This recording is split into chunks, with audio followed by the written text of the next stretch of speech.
प्यारे बच्चों, आज का हमारा टॉपिक है अविरत रेखीय आवेश के कारण बिंदु आवेश पर वैद्युत बल। हम यहाँ मान लें कि एक लीनियर चार्ज डिस्ट्रीब्यूशन है। Late us consider a linear charge distribution of linear charge density lambda. ये एल एक वक्र है, कर्व है, सीधी लाइन है या कर्व है जिस पर आवेश वितरित है और आवेश का रेखीय घनत्व लेम्डा है। लेम्डा का मतलब यूनिट लेंथ पर लेम्डा चार्ज है।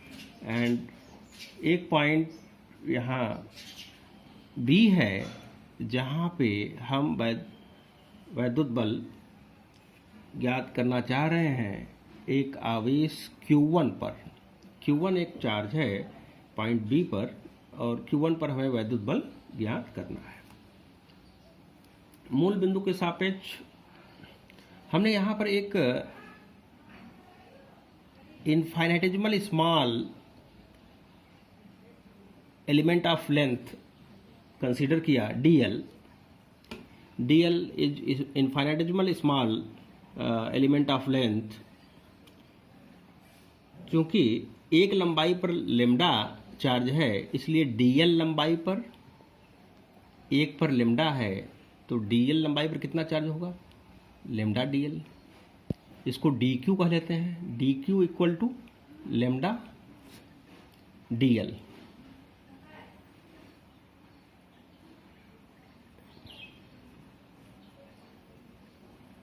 dq equal to lambda dl।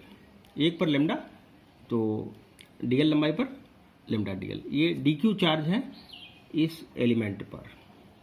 पहले हम इस एलिमेंट के कारण Q1 पर लगने वाले बल को ज्ञात करेंगे। उसके बाद पूरे रेखीय वितरण जो आवेश का है उसके कारण Q1 पर बल ज्ञात करेंगे। तो मान लिया जो एलिमेंट है बिंदु A पर है यह, और इसका पोजीशन वेक्टर R है, B का पोजीशन वेक्टर R1 है। हमने ए बी को ज्वाइन किया और ये जो ए बी वेक्टर है ये हो जाएगा R1 माइनस वेक्टर R।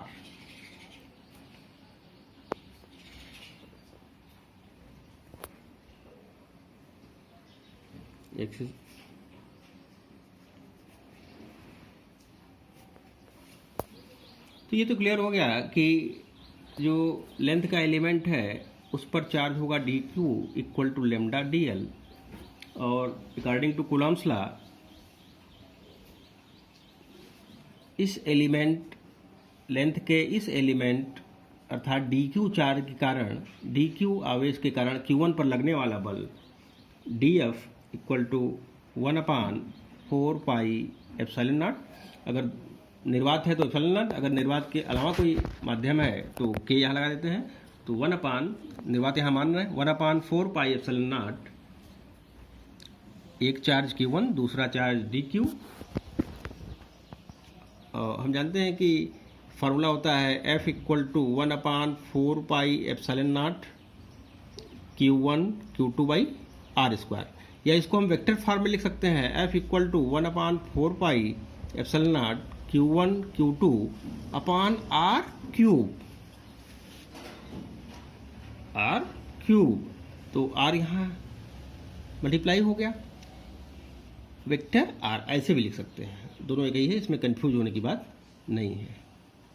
अगर वेक्टर फॉर्म में लिखना हो इसे भी तो हम यहाँ पर R कैप लिख सकते हैं या इस प्रकार से लिख सकते हैं। मैग्नीट्यूड इसका 1/4 pi epsilon naught Q1 Q2 by R square. ये कही बात है, ये डायरेक्शन के साथ है। Q1 Q2 upon R square R cap या Q1 Q2 upon R cube vector R। तो इस फॉर्म में हम यहाँ यूज करते हैं Q1 Q2 और A से B R1 माइनस R2 इसका क्यूब। तो vector R1 minus vector R इसका मैग्नीट्यूड मान उसका क्यूब और वह vector A B R1 minus R, इस रूप में हम लिख सकते हैं। डी क्यू की वैल्यू को रख दें, डीएफ लिख रहे हैं क्योंकि स्मॉल एलिमेंट ऑफ लेंथ है तो इनफाइनेटिमली स्मॉल फोर्स भी अप्लाई कर रहा है, डीएफ इसलिए लिख रहे हैं 1/4πε0 Q1 d q equal to lambda d l, vector R1 minus vector R, इसका मॉड मतलब magnitude, vector R1 minus vector R। अब अगर हम ये कहें कि Q1 पर पूरे लीनियर आवेश डिस्ट्रीब्यूशन, जो लीनियर चार्ज डिस्ट्रीब्यूशन है, उसके कारण कितना फोर्स लगेगा, तो इसे हम इंटीग्रेट कर देंगे। तो F इक्वल टू 1/4πε0, यहाँ लाइन इंटीग्रल के लिए L लगा सकते हैं, 1/4πε0 Q1 lambda d l upon vector R1 minus vector R, इसका मॉड क्यूब, और vector R1 minus vector R, या लिख सकते हैं वेक्टर F इक्वल टू, जो कांस्टेंट टर्म है वो बाहर जाएंगे, 1/4πε0 Q1 integration lambda d l upon R1 minus R2 vector का mod cube, vector R1 minus vector R।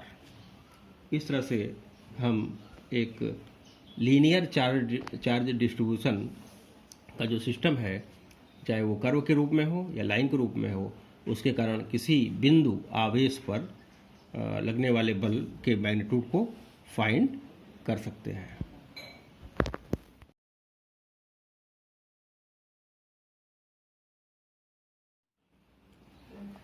हमारा अगला टॉपिक है अविरत पृष्ठीय आवेश के कारण किसी बिंदु आवेश पर वैद्युत बल, electric force on a point charge due to continuous surface charge.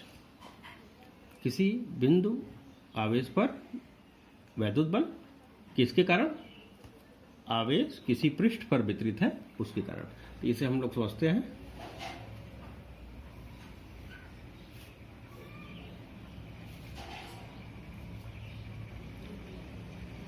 मान लीजिए कि S एक सरफेस है, late us consider S is a surface of charge distribution sigma, surface density of charge distribution sigma, मतलब एक एरिया पर sigma charge है, एकांक क्षेत्रफल पर आवेश है सिग्मा, ठीक है। और एक पॉइंट यहाँ हम लेते हैं B, जहाँ पर आवेश Q1 है और Q1 पर बल कितना लग रहा है इस सरफेस डिस्ट्रीब्यूशन ऑफ चार्ज के कारण, यह हमें पता करना है। तो इसके लिए एक अनंत सूक्ष्म क्षेत्रफल यहाँ पर हम मानते हैं ds,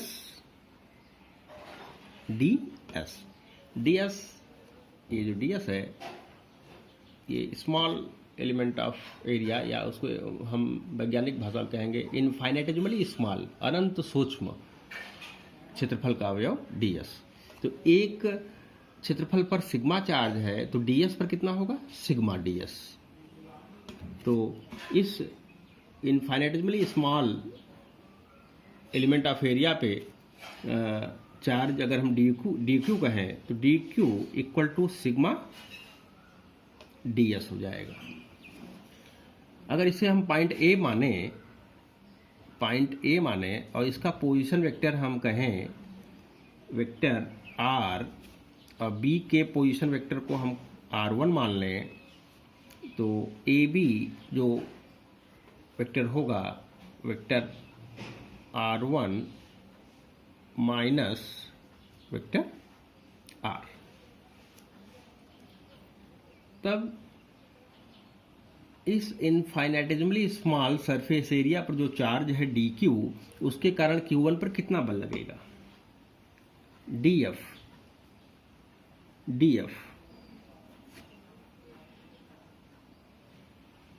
DF equal to 1/4 pi epsilon naught Q1 Q2। तो एक चार्ज तो Q1 हो गया, दूसरा चार्ज DQ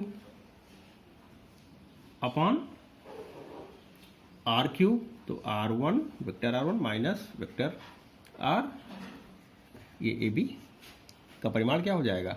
परिमाण लगा देंगे इनटू ये जो है vector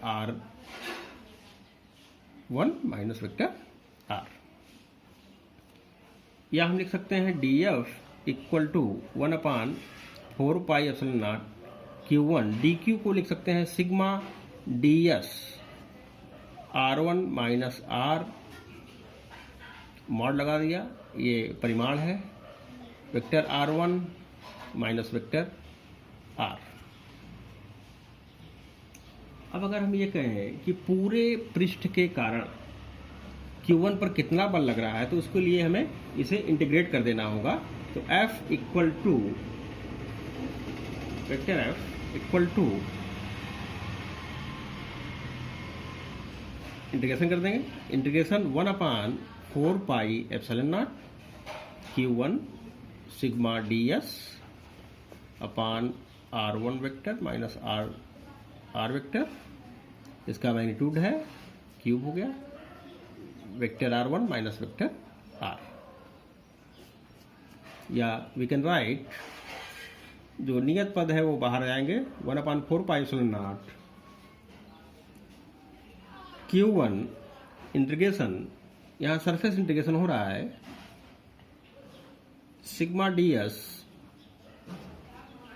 vector R1 minus vector R upon vector R1 minus vector R के परिमाण का Q।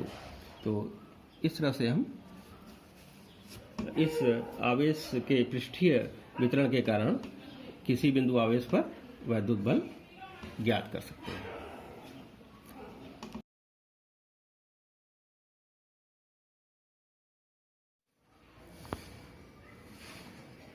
हमारा अब अगला टॉपिक है अविरत आयतनिक आवेश के कारण किसी बिंदु आवेश पर वैद्युत बल। कोई चार्ज डिस्ट्रीब्यूटेड है किसी वॉल्यूम में, तो उसके कारण किसी पॉइंट चार्ज पर कितना वैद्युत बल लगेगा।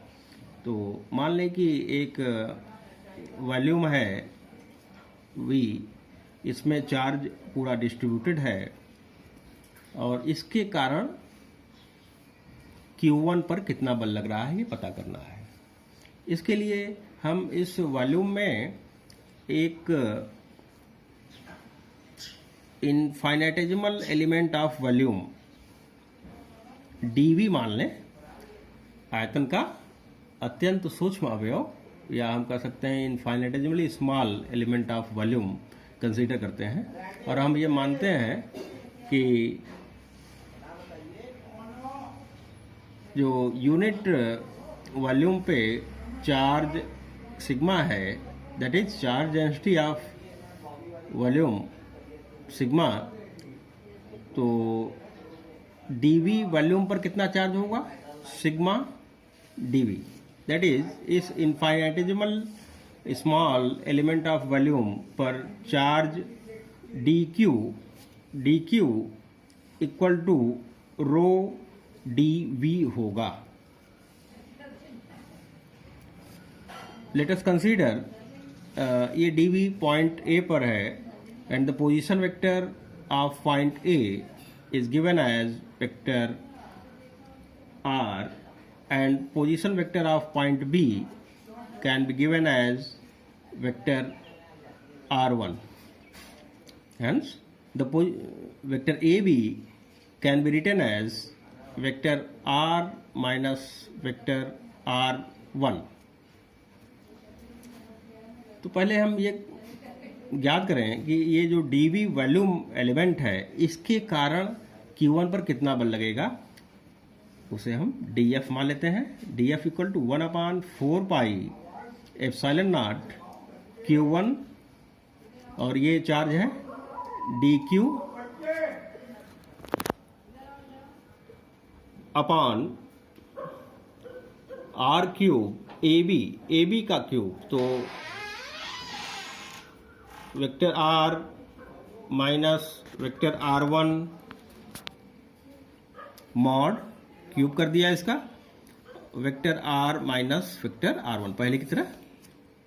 या लिख सकते हैं dF equal to 1/4 pi epsilon naught Q1 DQ equal to rho dV upon vector R minus vector R1, इसका परिमाण है, इसका क्यूब कर लिया, vector R minus vector R1। ये तो एक इनफाइनाइटेसिमल एलिमेंट ऑफ वॉल्यूम है, उसके कारण Q1 पर वैद्युत बल है। अगर पूरे वॉल्यूम के कारण अगर हम पता करें तो हमें इसे इंटीग्रेट करना होगा, यहाँ पे वॉल्यूम इंटीग्रेशन होगा। तो 1/4 pi epsilon naught Q1 rho dV upon vector R minus vector R1 के परिमाण का क्यूब और vector R minus vector R1। It can be written as Q1/4 pi epsilon naught, volume integral है, Q1 और 4 pi epsilon naught constant term है, बाहर गया, rho dV upon vector R minus vector R1 mod cube vector R minus vector R1।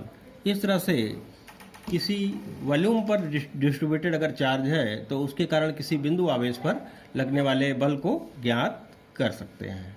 Thank you.